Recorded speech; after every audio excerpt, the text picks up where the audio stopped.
बिहार में विधानसभा चुनाव जैसे जैसे नजदीक आ रहा है, राजनीतिक बयानबाजी और शक्ति प्रदर्शन तेज होता जा रहा है।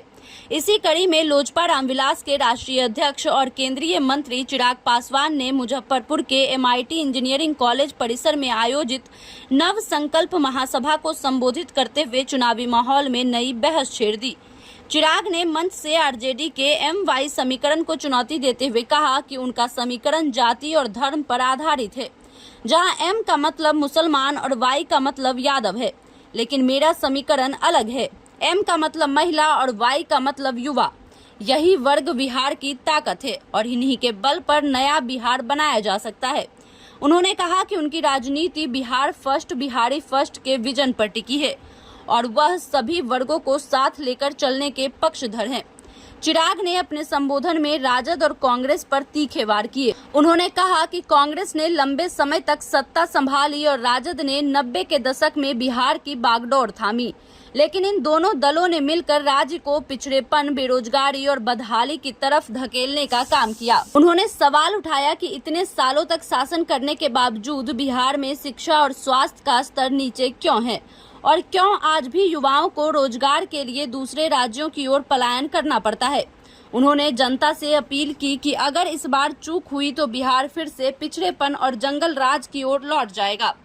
सभा के दौरान चिराग ने प्रधानमंत्री नरेंद्र मोदी की माता पर की गई आपत्तिजनक टिप्पणी और अपनी मां तथा बहन पर लोकसभा में दिए गए बयान का जिक्र करते हुए राजद और कांग्रेस को महिलाओं का अपमान करने वाली संस्कृति से जोड़ दिया। उन्होंने कहा कि मेरी परवरिश ने मुझे सिखाया है कि महिला का सम्मान करना चाहिए, जबकि विपक्षी दल गाली गलौज और अपमान की राजनीति करते हैं। उन्होंने संकल्प लिया कि यदि जनता उनका साथ दे तो वे बिहार को नए विकास पथ पर ले जाएंगे और अपने पिता रामविलास पासवान के अधूरे सपनों को पूरा करेंगे। सभा में लोजपा रामविलास के सांसदों और नेताओं ने चिराग को मुख्यमंत्री पद का चेहरा घोषित करने की मांग की। साथ ही वैशाली की सांसद वीणा देवी ने कहा कि पार्टी 243 सीटों की तैयारी में जुटी है और चिराग के नेतृत्व में शिक्षा व रोजगार के क्षेत्र में नए अवसर मिलेंगे। खगड़िया के सांसद राजेश वर्मा और समस्तीपुर के सांसद सांभवी ने भी चिराग को बिहार की युवा पीढ़ी की पसंद बताया और कहा कि अब समय है कि राज्य की कमान युवाओं को सौंपी जाए। वहीं पार्टी के जिलाध्यक्ष विश्व केमेंद्रो देव उर्फ चुलबुल शाही ने कहा कि बिहार को प्रगति की राह पर ले जाने के लिए चिराग पासवान सबसे सक्षम नेता हैं। गायघाट की पूर्व प्रत्याशी कोमल सिंह ने चेतावनी देते हुए कहा कि अगर इस बार जनता चूक गई तो फिर से जंगल राज की वापसी होगी।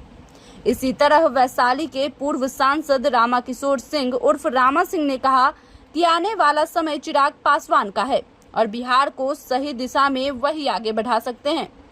मुजफ्फरपुर में हुई यह सभा इस बात का संकेत देती है कि चुनावी माहौल में चिराग पासवान ने खुद को न सिर्फ मजबूत विकल्प के रूप में पेश किया है, बल्कि मुख्यमंत्री पद की दौड़ में भी अपनी दावेदारी ठोक दी है। उनकी रणनीति साफ है, युवा और महिला वोटरों के साथ जोड़कर बिहार की राजनीति में नया समीकरण तैयार करना।